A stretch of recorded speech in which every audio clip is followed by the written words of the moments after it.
Hello everyone, আসসালামু আলাইকুম। সবাইকে আবার নতুন একটি ভিডিওতে স্বাগতম।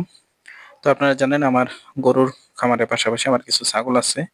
তো এই একটা ছাগল দেখেন আমাদের ২ বিল্ডিং এর মাঝখানে একটু জায়গা আছে, সেখানে ঢুকে সে আটকে গেছে। দেখেন কি একটা বাজে অবস্থা! না এটাকে উঠানো যাচ্ছে, না এখানে পিছন দিয়ে বের করা যাচ্ছে। ওই এমনভাবে আটকাইছে যেটার ওয়াল ভাঙা ছাড়া আর কোনো উপায় নেই। তো এই যা বলা তাই কাজ, এই ওয়ালটাই ভাঙতে হচ্ছে। তো দ্রুত মিস্ত্রি ডেকে এনে আমরা ওয়ালটা ভাঙার চেষ্টা করছি। ১ম এ ওয়ালটা ড্রিল মেশিন দিয়ে আমরা কেটে নিছি। কেটে নেওয়ার পরে আমরা ওয়ালটা ভাঙার চেষ্টা করছি। এই যে দেখতে পাচ্ছেন ওইটা একটা বিল্ডিং এবং এই বিল্ডিং এর পাশে একটা ওয়াল। এই ওয়ালের মাঝখানে মোটামুটি ৬ থেকে ৮ ইঞ্চি জায়গা। সে কি মনে করে এটার ভিতর দিয়ে ঢুকে গেছে এবং ঢুকে যাওয়ার পরে সে আর বের হতে পারছে না। আসলে এই যে দেখেন কি অবস্থা! একে টেনে বের করতে হলো আরকি ভেঙে। যাক আল্লাহর রহমতে ছাগলটা গাভীন ছিল। ৩-৪ মাসের হয়তো হবে। ওরকম কোনো ক্ষতি হয়নি আল্লাহর রহমতে।